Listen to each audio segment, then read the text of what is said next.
Apex Legends on Nintendo Switch. We're doing a tips and tricks in order to understand the style of the game. So once you drop in after picking your character, and keep in mind every character has different styles and plays, you know, they're heroes, quote unquote. You're dropping down, you can sprint around, and you collect guns. So we're going to kind of just be gathering while trying to get a weapon right away. Hopefully our teammate doesn't grab them all. So we've got a weapon. Every weapon has different types of ammo to it. So we're going to be kind of teaching you generally how to play and everything like that right from the beginning. So keep that in mind if you are watching this and you are somebody a bit more experienced. We'll talk about different stuff later on, but it's mostly to get people an understanding of what's going on in the game. So every gun has different ammo types to it. So as you can see, I've got a red gun, which is like a shotgun type thing. So I need the red type ammo, and I've also got like a blue type gun. We're just doing colors because that's easiest, and you know they do different types of rounds. So shotgun shells, heavy rounds, you know, the blue, and then you can find that in the environment. We got orange, so I don't really need that, but I'll probably swap over for that type of gun later on. And that's how you kind of coordinate. You need to keep your ammo in mind because you've only got so many slots. So you get a backpack, you can increase your slots or increase your slots a little bit more. And you're trying to get different armor types. So you get like a shield for your body, a chest plate, and a helmet. And then you can get a knockdown shield that protects you when you're on the ground. And a backpack, obviously, for more inventory space. Great. So running around, pretty easy. Stick, and then you can hold A to do a slide. And then you can B is to jump, and B can also help you basically climb things. So you can climb up on ladders if you need to get it to another height. You can get up here. You can kind of do like a bit of a double jump and get a little bit of a clamber effect going on. Lots of different places to loot things from, and lots of different things to use to your advantage, which is kind of neat. So the game's also got a really great contextual menu, so you can look at R. So R you can tap, and that is like an indicator for your teammates to go there. You can double tap for enemy, or just a tap for a circle. Then you got a ring if you hold down, so that you can do different things and telling your teammates what's going on, so that's kind of helpful. And then LB is sort of your character's sort of ability. This one's got like a grappling hook type thing going on. You can swap out weapons pretty easily if you want to, you know, basically hold down wider place. You tap X to switch which gun is particularly in your hand at the current time if you want to switch between those. And then you've got the menu up there, so you can press the, I guess, minus sign in order to pull up a menu, and you can zoom in, zoom out.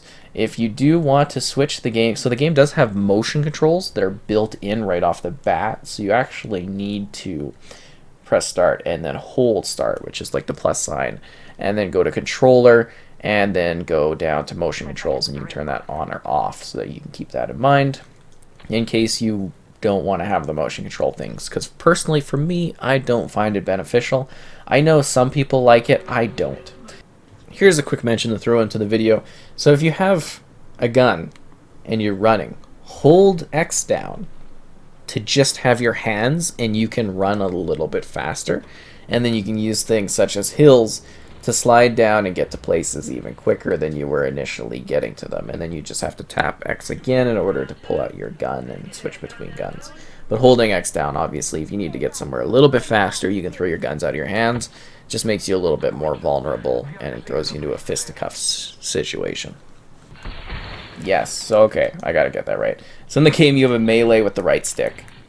You can hit, but you can actually kind of punch through doors too if you want to punch a door down without having to open it. Obviously, opening a door regularly is a little quieter. Totally forgot about that. It's not like, I think it's like Call of Duty where you do like the slide hit, but yeah, that's kind of neat. So it's a game where you can actually kind of move around in your environment decently fast too. You can kind of jump around and climb things and get going to different places, and a lot of it is letting your teammates know what you're doing and where you're going. So you'll also notice that I've kind of been building up like a bit of an ultimate here. So we can deploy that with L plus R, and then you can set up different things. So I've got like, you know, a grappling hook is my kind of thing, and I can ping it to let teammates know that I've got like a grappling hook. Someone else might have like a supplies type thing, you know, stuff like that. You've all got different elements that make your character helpful to your particular team. So when you're moving around, you can tap A in order to kind of go down and do like a crouch in case you want to hide behind objects. I find that that's kind of helpful. Your pinging system can also mention where certain items are. So if you got a gun and you don't want to use this gun, or you got like an ammo type or an add-on, you don't want to use it, you can just easily ping it so someone else on your team can pick it up, which is kind of helpful. It just kind of lets your teammates know what's up. So you also notice on, well, up on the D-pad, well, I guess you could call it a D-pad. This is, you just tap the D-pad in order to use things like your health kit, and then your character will go into a motion thing where it's like you got a health kit that you need to use for like 3 seconds, or a shield.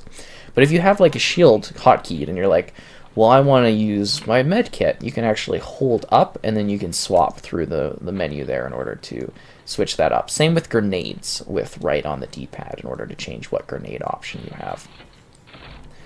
And then you got this option on the left too if you want to deploy that. Kind of nice to have available. And then also you can hold down on the D-pad for other options, or you could be like, nice, you know, things like that. It's just a good little set of options. So we'll kind of deploy that now, kind of what we were talking about, holding right on the D-pad and switching to the other grenades so that we can use that. Well, I guess they call it ordnance, but you know what I mean. They're usually grenade type weapons is the big deal there. And then we can ride this thing. So there's lots of grappling hooks, and there's lots of things around the environment that can kind of help you get to different places faster, which I found really helpful. And we're gonna try to shoot this guy. Sorry, on Switch it's just really quite hard to do anything. And then, oh yeah, so here's how to use the shield. Seeing we're down a bar on the bottom left in regards to the shield usage. So we're going to pop that up in order to switch that there. Yeah, we're gonna have to get in, I think, with the shotgun. In the smoke. Okay, come on, climb. That's not good.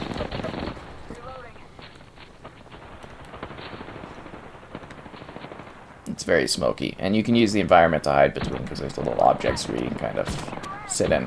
So you try to revive your teammates. When they're down, they can use like a shield, and that helps quite a bit from blocking some bullets before others kill them. If they do die, you can pick up their tags, and then there's these stations you can go to in order to, you know, basically drop their tags off, and then they'll come back after a period of time, which is kind of nice, right? Trying to get the shield up there. Looks like both of our teammates are down. Trying to be effective. You can also zoom in.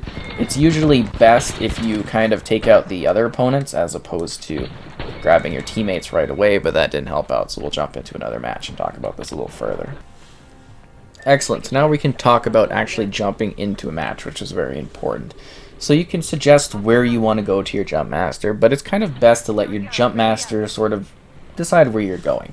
So one person's the jump master, you can throw that off to someone else to have them take over. Dropping right down to the ground here right off the bat is stupid. So we're going to hold Y, and we're going to split off from our jump group, and we're going to kind of go and do our own thing, which is totally a great option here.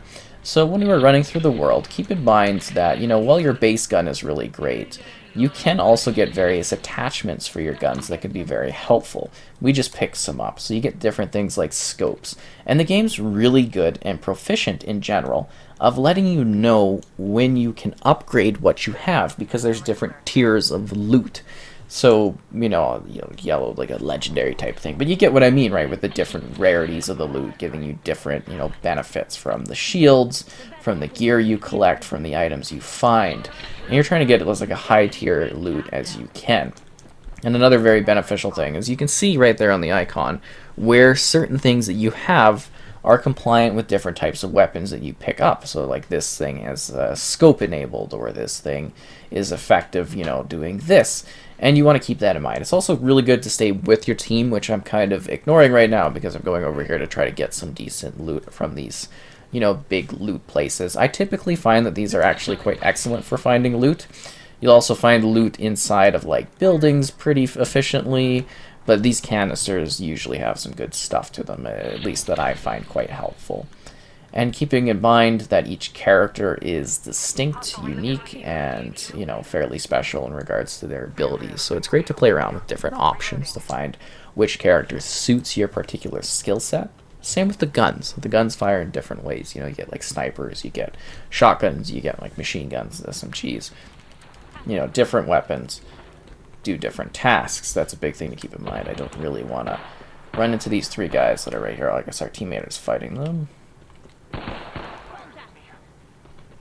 Because we're full on battling these guys. All I got is a pistol, so it's not great. But it is a little bit of a shotgun pistol, so.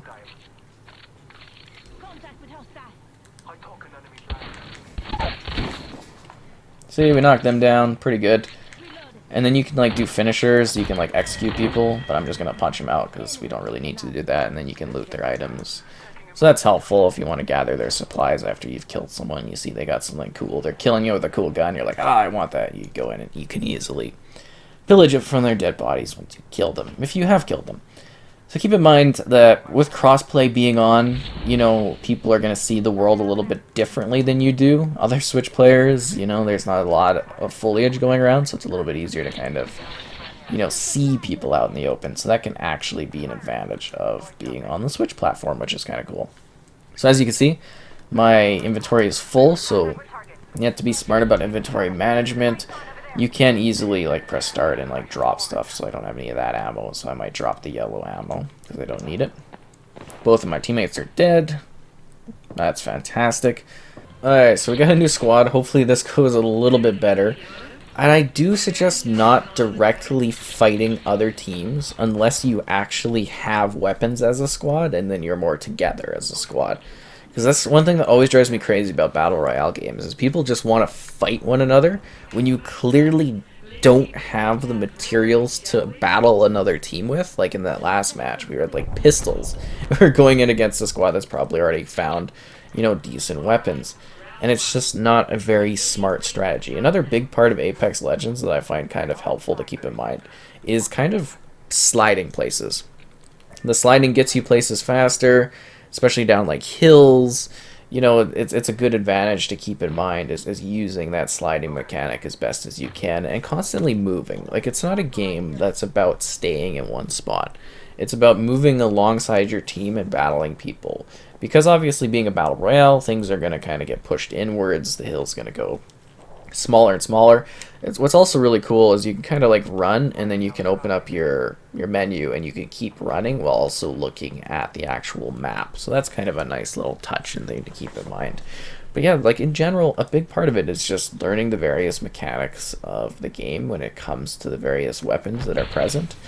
You know, gathering the right loot, working effectively as a squad, and communicating with one another using the various items and weapons and tiers and things that you have gathered along the way. And then, of course, understanding later on the higher tier of the meta of the game. So yeah, you're always wanting to keep up with how things change in the game. And also, again, inventory management really is key in this one, making sure that you've gathered enough extra ammo for your particular weapons, especially as you get closer towards the end game, where you're not really going to be swapping tools or gadgets. You have a specific set in mind that you're going to be using in order to survive, and I'm sure you're going to be a lot more comfortable with the weapons you've selected at that point.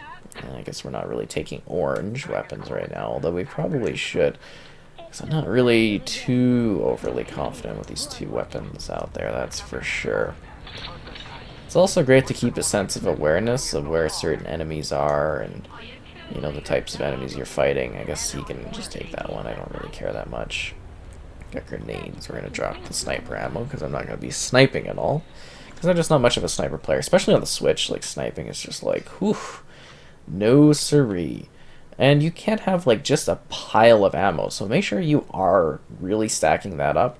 Obviously not to the degree that, you know, you're overly indulging and you're like, you know, you don't have really the space for it, but enough that you've got a healthy amount.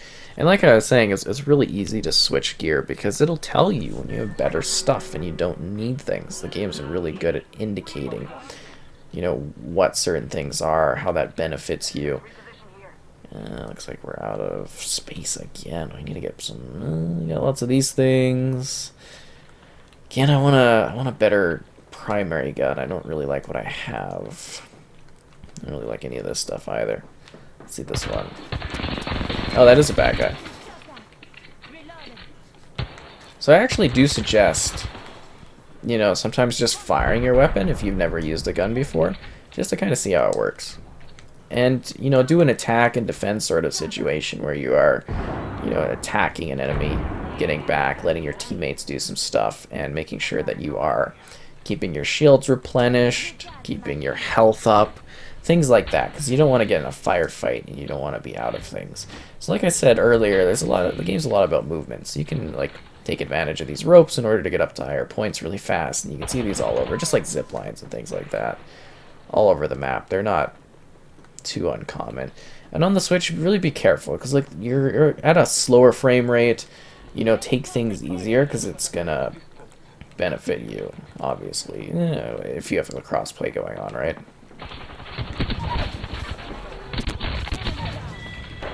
Like I said, it's not really the smartest thing to finish folks off, even though I like to do that habitually, but you know, it's best to make sure that you are eliminating the opponents prior to doing any sort of, you know, like eliminating the people still running around prior to actually finishing off any of the people on the ground, because those are more your threat. Not to say you shouldn't watch out for those on the ground, but just, you know, it's smart to have a balance. Shield battery. Ring flare. Oh, those ring flares are so annoying. That's also part of how they keep people moving around and doing stuff, right? Yeah, we'll swap that there. That's fantastic. We've really been kind of coming together pretty well. So I think that mostly covers up a lot of the like movement and the gameplay mechanics and some of the things you do in the game. You know, watching out for the rarity, working as a squad, battling, using the ping system effectively. And I hope that this kind of helps you understand a little bit more of how the game plays and the mechanics at work here.